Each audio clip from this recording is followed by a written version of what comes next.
Hey guys, welcome to Ben Wrenchin. My name is Ben, and today I'm wrenching on my 1994 Chevy K1500. Today I'm going to be changing out this side view mirror. Mine is loose, and it squeaks when I'm driving down the road, and I can't stand it. And fortunately for me, I've got an extra one on hand, so I'm going to go ahead and swap this one out. The issue is I'm missing one of these nuts on the end of these posts that screws into the door here. So I'm very confident that that top nut is either loose or gone, and that is what is making this rattle around. And I could just open it up and put a new nut on it, screw it down and tighten it up, but this one is pretty rusty. And I've got this one that's not rusty, so I'm gonna go ahead and throw this one on. It's pretty easy to do. We just need to take off the interior door panel, so I'm gonna show you guys how to do that. So the first thing I'm gonna do is disconnect the battery. We've got some electrical connections to the window, and I don't like messing with anything electrical without disconnecting the battery. This is an 8mm socket, and we just need to disconnect the negative post. And with that off, we don't run any risk of having any electrical issues with these window switches. It's probably not super important that you do that, but I like to do that anytime I'm disconnecting anything electrical. So we are going to take this trim piece off and get these window switches out of here in order to take this whole door panel off. So the first thing I'm going to do is use one of these trim tools to get underneath the door panel and pop it off, and then we can lift it right off of the track. I'll link some of these in the description. They come in packs and they're real cheap. I should probably get a new pack because mine's broken. But these just slide in behind this door panel and then we can pop it right off. So I'm going to start at the bottom and just pop this out. And you'll hear some plastic clips pop as you loosen this door panel off. Those are on the back side of this and we can replace those. I'll show you what they look like once we get this off. But just go all the way around and pop all those off. So the first thing we need to do is take out this screw. This is pretty much the only thing holding on the door other than those plastic clips. These can be pretty rusty, so you may want to spray some WD-40 down in there, but just make sure you push down on your screwdriver as you turn it and it should come out. Alright, there we go. With that screw out, we can go ahead and move on to this door bezel. You can get one of these flat trim panel tools and just get behind here. It's got two clips up here and two clips down here, so you just want to pop those out. You want to be really careful because these plastic pieces are 30 years old, and so you just want to take your time, be careful, and hope that you don't crack this plastic. There we go.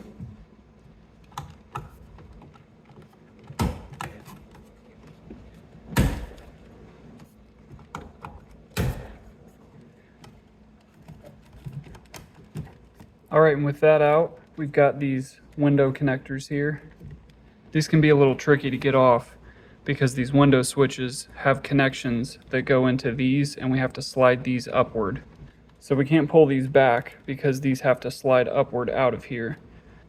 And so each of these has these clips on the top and on the bottom that you can depress and then pull the switch out the front, and then you can slide these connectors up. So this is the easiest way I've found to do it. Just push from both sides and then push that switch forward. Sometimes it helps to get the largest flat blade screwdriver you've got and just push down on those tabs and kind of loosen them up a little bit on both sides. So you can see where I've got that tab underneath there and I can push it forward. So I just need to do the same on the bottom side. And there we go, got one of them out. And this last one's a little harder to get to because you've got this clip in the way of where the tab is. But you can still get a finger in there and push it down and hopefully slide it forward. So I've got the bottom broken free, and the top one I'm just going to use a screwdriver, get down in there and push it down. Good news is these are a lot easier to put back in once you get them out. There we go, it's starting to come out. So I can get behind that clip and it pops right out. Alright, so that one was pretty difficult because this tab right here is in the way of getting on top of this one. But once you get these pushed down and you can get them underneath what they're pressing up against, then you can push on the back of the clip right here and just push it out. Do the same on both sides, kind of at the same time if you can. But once you get them loose, they just pop right out. So you want to make sure you lay these out correctly so that you put them back correctly. These two window switches are the same, but I like to lay them out the way that I took them off, so I don't get them back in and get everything put back together and find out that I put the door lock one on the window switch one. So now with all these switches out, we can just remove these electrical connectors. These have a tab down here on the bottom, and you're just going to pull that back, and then that allows you to slide these up. So I'll get underneath that, pull it up, and then this slides right out. And same thing with this one, just get under this tab, pull it up, and then you can slide it right out. And with all three of those off, this door bezel can come off. And those three connectors are the only things holding on this door cover, so once you get those out, this will come right off. So we don't need to push these back inside the door at all, because this whole door panel is separate from the door handle and all of these switches. These do not come off with this whole door panel, so we don't need to worry about any of the rest of this. And now that we've got that screw out and that trim piece taken off, we can go ahead and take the whole door panel off. We'll just keep popping those plastic fasteners that are behind this door. Keep popping those out until we get all of them. So I had an 88 truck before, and it did not have this piece. All of this was connected to this door panel. So if yours is older than 94, you may have to take this whole door panel off, but it looks like this is a separate piece that has its own fasteners in it, and you don't actually need to take the whole door panel off in order to get it off. So I'm glad I stopped myself there. I don't have to continue removing this door panel.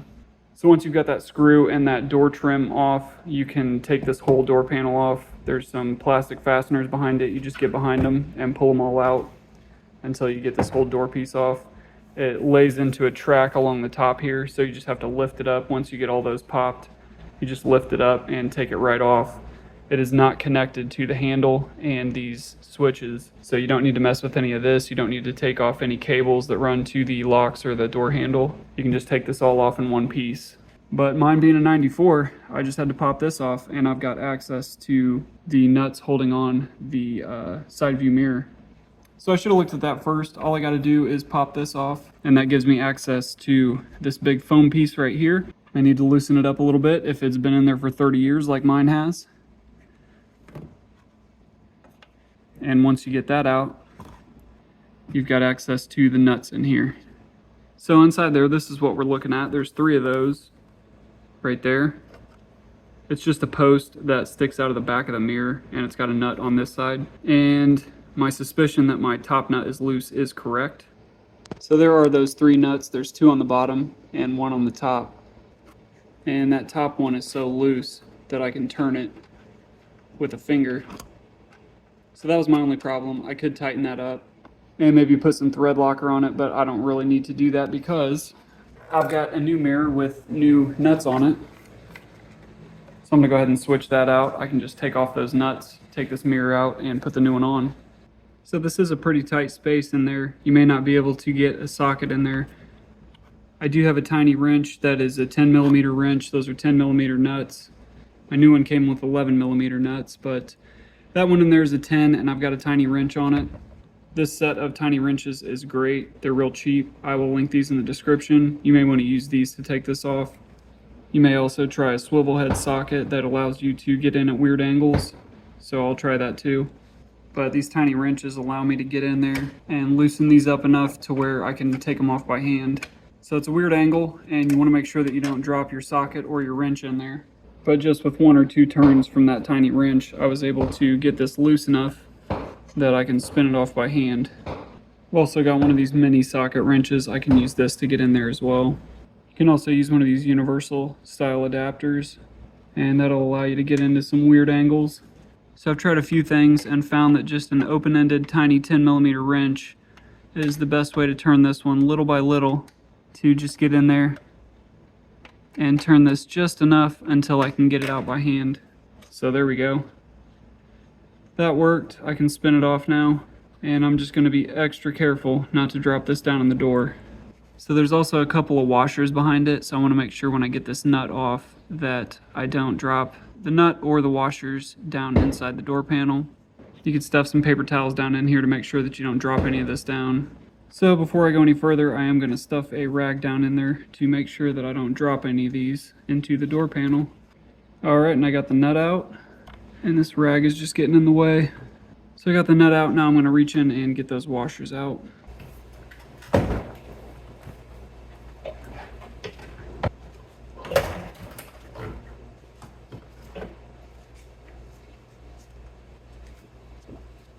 Alright, and that's what it looks like with the door panel off. And with the door panel off, we can just get these nuts off. They're 10mm nuts. So for this one here, I can just use a 10mm socket on a small extension and a swivel head ratchet. And that one comes out easy. So I can loosen this by hand the rest of the way. And there's that one. It is missing the washers that are behind it, so it looks like somebody's been in here before. And the last one's up there on the top. So I'll do the same thing here. 10mm socket on a small extension. And that one comes off easy too. Alright, and there's the last one. So all three of these were different. This one's got a cap nut on it. This one had no washer, and that one had 2 washers. So that's interesting. And with all 3 of those nuts out, we can come around and just pull the mirror right off. So it's got this rubber backing. You may need to reuse that if the new mirror that you have didn't come with one. And you want to make sure that that goes in between the window and the door on this side so that it gets a watertight seal. And as I imagine, it's a little rusty right here from being loose and letting water and moisture get in there over time. So I'm going to go ahead and clean that up real quick and then get the new mirror on.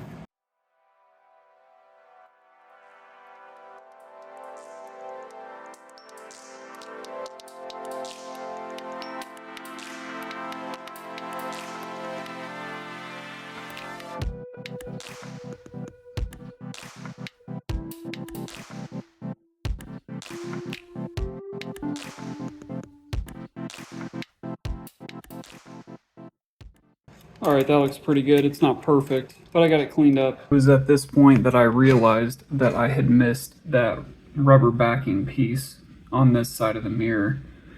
So I headed down to my garage, and sure enough, I found it. So I did everything all over again. This time, I used a towel instead of taking the whole door panel off, and just wedged it in between that top trim piece on the inside of the door. And it was tight and awkward, but I got it done. This time I almost forgot the foam piece and had to open it back up again to put that in, so don't forget that too. But the lesson here is don't forget the stupid rubber backing piece. Back to you, Ben. So I'm going to take all these nuts off the new mirror and get this posted up.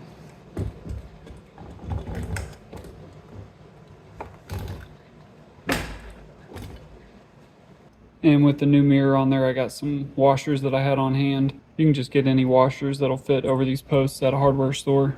I think these are 3/8 inch washers. But I'm just going to put one of these on each of those posts and then put the nuts back on. So you will need a smaller washer for this bottom post here. So I'm going to reuse the small washer that they had on there before. So I just put the washers on and then start the nut. And then I'll tighten them all down with the socket. So interestingly enough, these new nuts are 11mm. And fortunately, my tiny wrench set goes up to 11mm. I can't get a socket in here on this one, so I'm just going to use the open end of this tiny 11mm wrench and get that one on there. So that's what I'm doing with this back one too, just using this tiny 11mm wrench, tighten it a little bit, reset it, and just go at it slowly like this, hoping not to drop my wrench down in the door. But this really isn't too bad. Just kind of a weird angle. So I did get it on far enough to use this tiny ratchet to get it on the rest of the way. So I just want to be careful not to drop this down in my door panel also. For the top one, I can use an extension and get that one tightened down. And I can just barely get this socket on this bottom one and get it tightened down. So I did get all 3 of those tightened down, and I've got washers behind them. And the mirror is on there securely. So that is good news. So I will go at all these one more time just to make sure that they're as tight as I'd like to get them. And so if you drop your socket in the door like I just did, you can pull up this little panel here, and there's a little area right here where you can reach in here and get your socket out. There we go. And I actually fished out all of those old rusty nuts and washers out of this door panel too, so somebody definitely was in here before and just let them drop down and didn't worry about it. So I went ahead and got those out while I was in there. But if you drop your socket like I did, you can just pull this up and then just duct tape it back down when you put it all back together. That way you don't have to take out all these bolts to take this door panel off just to get your socket out. So again, I'm going to tighten these down and make sure that they're all as tight as I'd like to get them, hopefully without dropping the socket again. But with those done, we are ready to put this foam piece back in here. We can just wedge it in there.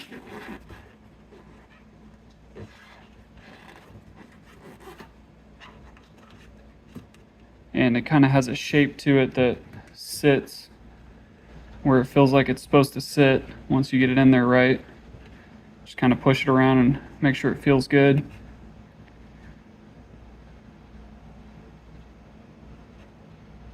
I also found inside that door panel this old part number ticket. This says from 1988, which is weird because this is a 1994 Chevy truck.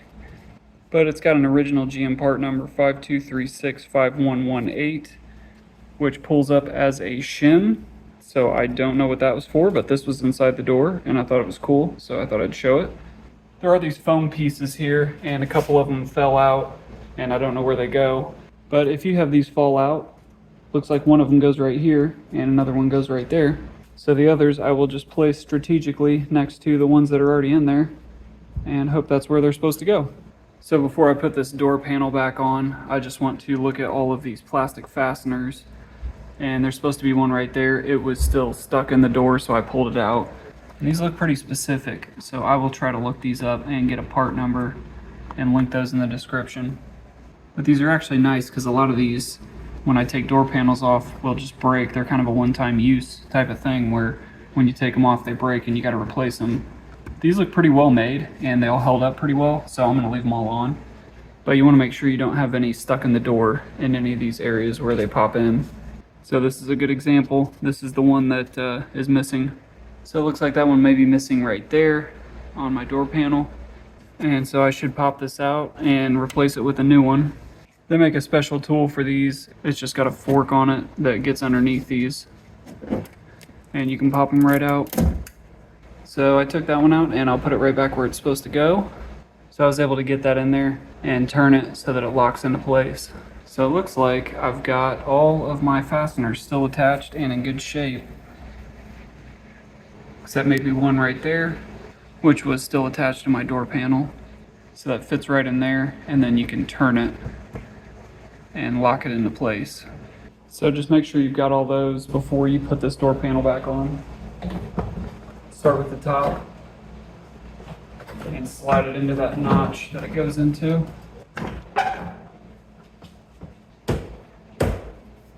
And once you've got everything lined up right, those fasteners will go right into the hole that they're supposed to go into. And you can just start snapping them on. Once you've got a few in place, you can go ahead and put this screw back in here, and that'll secure the door where it's supposed to be. And to get the screw started, you may have to wiggle the door panel around a little bit and just keep turning the screw until it finds the hole that it's supposed to go into. Alright, and that's in there, so we're good. And then just go around the rest of the bottom and knock those fasteners into place. And you should be able to wiggle this and feel that it feels pretty secure. Next will be to get this trim piece back on. It's got these metal pieces on all of these clips, so you just want to make sure that the metal piece is on all of these clips still. If you lost any of these, you can replace these. They're real cheap, but they should still be on there. They stay on pretty well. So we'll slide all the electrical connectors into the slot that they go into. It's probably a good idea to start with the closest one first and get that into place, and then click them all down and make sure that they're secure. And grab all your switches and make sure that you've got the door lock one on the left. Make sure that the unlock is on top and the lock is on bottom. And just snap it right in. And do the same for the two window switches.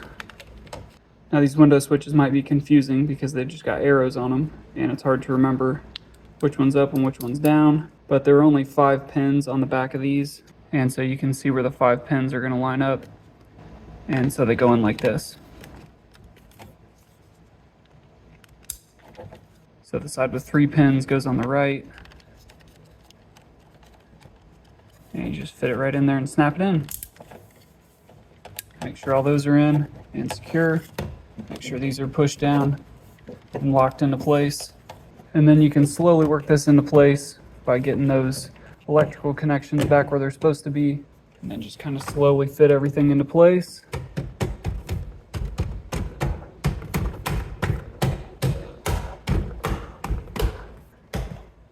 Push all the way around and make sure all those clips are secure, and then just pull up on it underneath and make sure it doesn't feel like it's loose anywhere. You can also just push on it and make sure everything's locked in. And the last thing that you don't want to forget is to reconnect your negative battery cable. Alright, and with that, the door panel is installed and the mirror is secure, so we are in good shape. I did use quite a few tools. I didn't expect to have to use this much, but whatever gets the job done. I didn't use this much, but a swivel head ratchet, I feel like I use those with everything I do. You're gonna need some trim panel tools. I'll link those in the description. Some tiny wrenches, those came in handy. Some washers, some 10, maybe 11 millimeter sockets for the nuts. I know the ones that came off were 10 millimeters. The nuts that came with the new mirror were 11 millimeters, so may need a 10 and an 11 millimeter socket. A tiny ratchet will come in handy too, so I would suggest one of these. I'll link that in the description. Small 1/4 inch extension to get to the nuts on the back side of the mirror. Phillips screwdriver for the screw on the door handle. And I put a small magnet on the end of my needle nose pliers to try to get those washers off of the back of the mirror. That was a bad idea. I ended up dropping them. I also have a flexible magnet tool. This is actually for an oil drain plug. I tried that to get those washers off. That didn't work well either, but I tried it. And a large flat blade screwdriver to help prying with the clips on these window switches. These tiny wrenches were really the thing that I would recommend if you don't have and you're planning on doing this. But this was definitely more tools than I thought I would need to use, but I'm glad I have all this stuff on hand. I usually don't buy new tools unless it's for something that I need specifically. I needed these to get into some tight spaces on a snowblower that I did. I've got a video for that. But that's when I bought these. They're really cheap, but they've come in handy a few times now. So I normally don't buy tools like that unless it's for something that I need. And then at some point after doing enough work, you'll amass enough tools where you'll be working on something like this and realize, oh yeah, I've got those tiny wrenches from that snowblower that I did. And grab that, and sure enough, it's the right tool. So that's how you end up with a whole stack of tools that you try out until something works. So with that, we are done. Appreciate you guys watching, and stick around for more content on my '94 Chevy K1500. And I will see you guys in the next video.